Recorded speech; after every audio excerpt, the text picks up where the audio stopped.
सत श्री अकाल एवरीवन।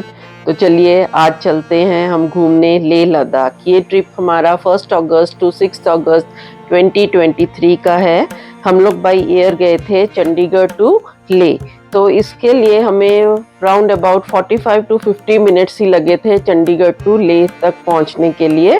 और इस ट्रिप में हमें बहुत ध्यान से वहाँ रहना पड़ता है, क्योंकि हम लोग बिल्कुल 100 फीट ऑल्टीट्यूड से डायरेक्ट 10,000 फीट ऑल्टीट्यूड पर पहुंच जाते हैं। इसलिए वो हमारे हेल्थ पे बहुत ज़्यादा इफ़ेक्ट करता है, जिसको कहते हैं AMS means acute mountain sickness.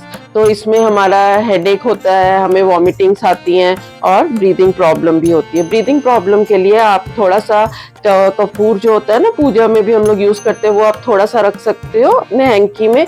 तो उसको आप सूंघते रहिए, इससे आपको बहुत रिलीफ मिलेगा। और 45 मिनट्स के बाद हम लोग लैंड कर गए थे। देखिए ये है फर्स्ट व्यू लेह का, बहुत ही अच्छा।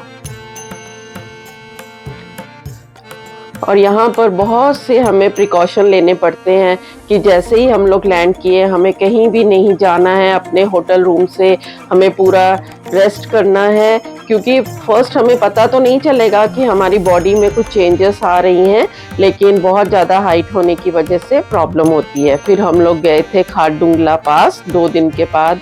और यहाँ देखिए खारदुंगला में भी बहुत ज़्यादा बर्फ़ थी। हम लोग ने बहुत एंजॉय किया वहाँ पर। हम लोग 25 मिनट्स अराउंड ही रहे।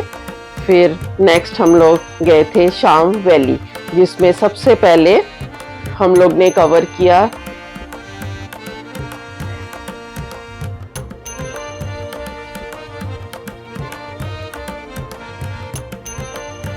Hall of fame. हम लोग वापसी पे इसके अंदर एंटर किए थे, क्योंकि अभी ये खुला नहीं था। तो इसके अंदर उन्होंने हमारे सोल्जर्स कैसे बिल्कुल ऊपर पीक पे जाके कैसे सरवाइव करते हैं, वो सब कुछ उन्होंने दिखाया था कि कैसे बर्फ़ में बेचारे सब रहते हैं, कैसे हमारी रक्षा करते हैं। उसके बाद इसी रूट पे आगे जाते हुए हम लोग पहुँचे पत्थर साहिब गुरुद्वारा।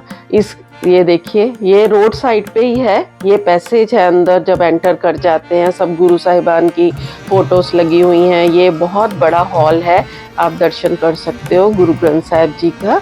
और पीछे एक पत्थर है, जैसे कि पत्थर साहिब गुरुद्वारा है। कहते हैं कि यहाँ एक राक्षस रहता था जो लोगों को बहुत तंग करता था, मार देता था और खा जाता था। जब गुरु नानक देव जी आए तो वो यही नदी के तट पे बैठ के अपनी समाधि लगा के बैठे थे। तो उस राक्षस को ने भी वही एक बहुत ये बड़ा सा पत्थर जो है ऊपर पहाड़ी से उनके ऊपर फेंक दिया था। ये वो पत्थर है।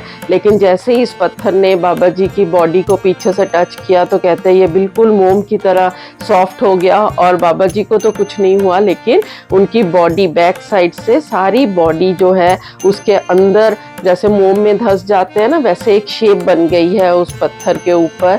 तो ये देखिए बाकी हॉल अब दिखा रही हूँ मैं। सारे हमारे गुरुओं की फ़ोटोज़ यहाँ लगी हुई हैं। बहुत ही शांत वातावरण था, बहुत आनंद आ रहा था। सबसे मेन बात है कि इसकी मैनेजमेंट सारी आर्मी वहाँ की देखती है। इतनी ऊंचाई पे होते हुए भी गुरुद्वारा साहिब इतना सुंदर, इतना साफ, इतना आनंद आ रहा था। और यहाँ पर इवन लंगर का भी प्रबंध था। ये सब हमारी आर्मी ही कर रही थी। वहाँ के सोल्जर्स, हमारे सैनिक सब वहाँ पे लंगर बनाते हैं, सर्व करते हैं, सब उन्हीं की सेवा है। उनको थैंक यू। देखिए फिर हम लोग जब जाने लगे, मन तो नहीं था लेकिन टाइम बहुत शॉर्ट था। हमने सोचा एक बार फिर से बाबा जी के सामने माथा टेके कि उन्होंने हमें इतना अच्छा अवसर दिया है कि हम यहाँ दर्शन करने के लिए पहुँचे हैं। अब आप इसको पास से आप पत्थर के दर्शन कर सकते हो, जिसमें गुरु नानक देव जी की पीठ का पूरा पीछे का हिस्सा उसमें धंस गया था और इतना अच्छा उस पे बना हुआ है निशान। ये वो पहाड़ी है जहाँ से राक्षस ने वो पत्थर मारा था गुरु जी के ऊपर, और ये है संगम। उसके बाद हम लोग गए थे पेंगोंग लेक। ये देखिए ग्राउंड पे तो आपको ग्रीनरी दिख रही है, जैसे कि कहते हैं कि Ladakh is a cold desert, no rain no snow but extreme cold. लेकिन अब वहाँ पे बहुत ज़्यादा तरक्की की है, उन्होंने पेड़ लगाने शुरू किए हैं और एक दो साल से वहाँ पे बारिश भी होनी शुरू हो गई है, इसीलिए यहाँ पे बहुत ज़्यादा ग्रीनरी भी आपको दिख रही है। जैसे जैसे हम लोग ऊपर चढ़ाई पे चढ़ेंगे वहाँ पर ग्रीनरी थोड़ी कम है, बस थोड़ी बुशेस हैं और ज़्यादा तो पहाड़ ही नज़र आ रहे हैं, सूखे पहाड़, कोई ज़्यादा पेड़ पौधे नहीं है वहाँ पे। आप नेचर एंजॉय कर सकते हो। देखने में तो लग रहा है कि हम लोग एक ही जगह पे खड़े हो गए हैं, लेकिन हम लोग कॉन्टिन्यूसली मूव कर रहे थे अपवर्ड, और दूर दूर पहाड़ों के ऊपर बर्फ नजर आ रही है। कुछ जगह पर व्यू पॉइंट बनाए गए हैं जहाँ पे लोग अपनी गाड़ियां रोक के वहाँ पे अपनी फोटोज खींच रहे थे, जैसे कि ये।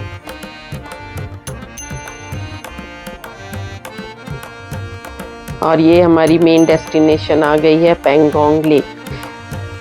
ये लेक देखिए बहुत ही सुंदर, बहुत ही साफ, और उसका कलर देखिए। कहते हैं कि दोपहर के वक्त तो इसमें 7 कलर्स नज़र आते हैं, लेकिन ये शाम का वक्त है और सनसेट हो रहा है। और ये है सारे कॉटेजेस, जिनके कॉटेजेस यहाँ बुक थे उनकी जर्नी यहीं पे स्टॉप हो जाती है, वो नीचे की तरफ जाके अपने कॉटेज ले सकते हैं। लेकिन हमारा कॉटेज थोड़ा सा आगे था और उतनी देर हम लोग ने ये सारा नेचर एंजॉय किया। पहाड़ बहुत ही अच्छे लग रहे हैं, जिस पे सूरज की रोशनी पड़ रही है वो पीले लग रहे हैं, बाकी जिस पे पहाड़ों की शेडोज एक दूसरे पर पड़ रही हैं वो काले नहीं है, बस शेडो की वजह से वो डार्क शेड में दिख रहे हैं।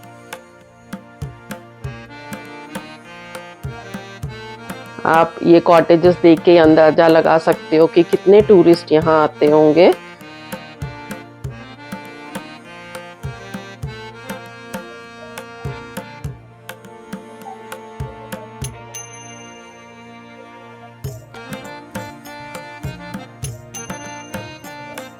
हम लोगों ने यहाँ चांगला पास भी क्रॉस किया था, उसकी फ़ोटो मैं बाद में आप यहाँ लगाऊंगी। ये देखिए अब हमारे कॉटेज आने वाला है और सनसेट भी हो रहा है। ये है हमारा कॉटेज, बिल्कुल कॉटेज। हम लोग इतने एक्साइटेड थे, देखिए ये सनसेट के टाइम का व्यू है, बहुत ही अच्छा लग रहा था। हमारा कॉटेज बिल्कुल पेंगोंग लेक के सामने था। हम लोग ने बहुत एंजॉय किया। आपने 3 इडियट फिल्म तो सबने ही देखी होगी, ये व्यूज से आपको अंदाजा होगा कि पिक्चर के एंड में जो सीन्स थे वो यही इस जगह के ही थे।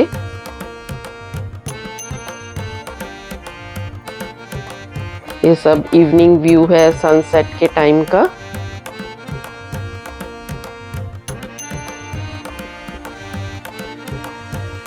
और ये नेक्स्ट मॉर्निंग है, हम लोग ने नाइट स्टे की थी वहाँ, और नेक्स्ट मॉर्निंग का अर्ली मॉर्निंग का व्यू है। देखिए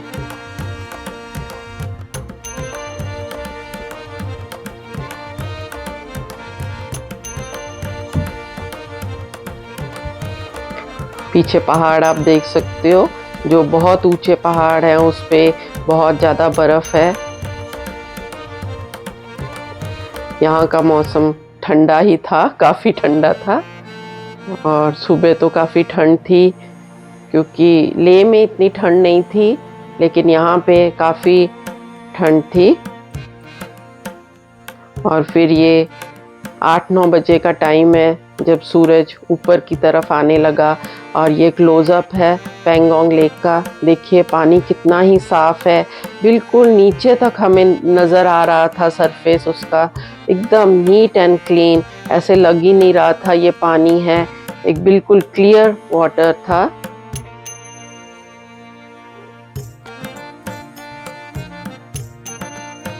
एक बार आप सब ज़रूर जाइए, विज़िट कीजिए, नेचर को एंजॉय कीजिए। भगवान ने हम लोगों के लिए इतनी अच्छी जगह बनाई है, जरूर जाके देखना चाहिए। देखिए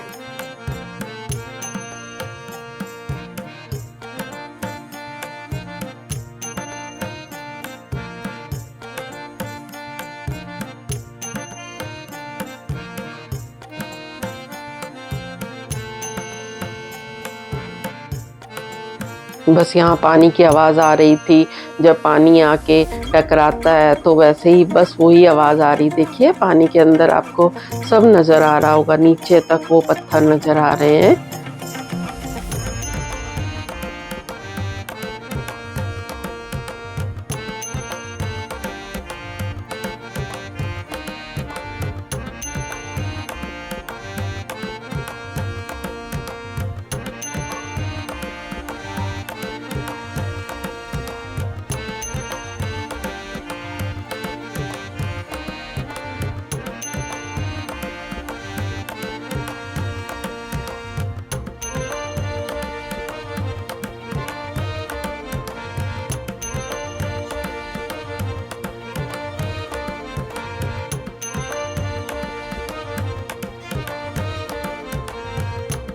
ये देखिए कुछ पहाड़ आपको काले नज़र आ रहे होंगे, लेकिन ये काले नहीं हैं, ये शैडो पड़ रही है दूसरे पहाड़ों की। ये बीच में एक पैसेज सा बना हुआ है और दोनों साइड पानी ही पानी है। कोई भी इस जगह को गंदा नहीं कर रहा था। जिसके पास भी कोई बॉटल या कुछ ऐसा सामान था, वो अपना सामान अपने साथ ही वापस लेके आ गए, क्योंकि इतनी ऊंचाई पे सब लोग ध्यान रख रहे थे कि एनवायरनमेंट को खराब ना किया जाए।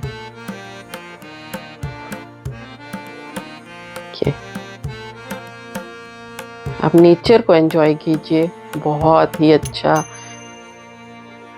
लेकिन यहाँ हम लोग ज़्यादा टाइम नहीं रह सकते, बहुत हाइट पे है और सांस की भी थोड़ी प्रॉब्लम हो जाती है।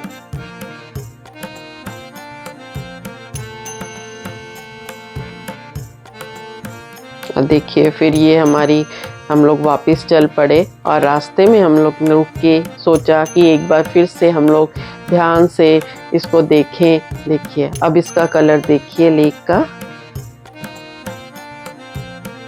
जब सूरज पूरा ऊपर तक आ जाएगा तो यहाँ 7 कलर्स दिखेंगे। आप देखिए आपको कितने कलर्स पानी में नजर आ रहे हैं। रास्ते में हम लोग ने बोटिंग की थोड़े टाइम के लिए, जस्ट फॉर ए चेंज।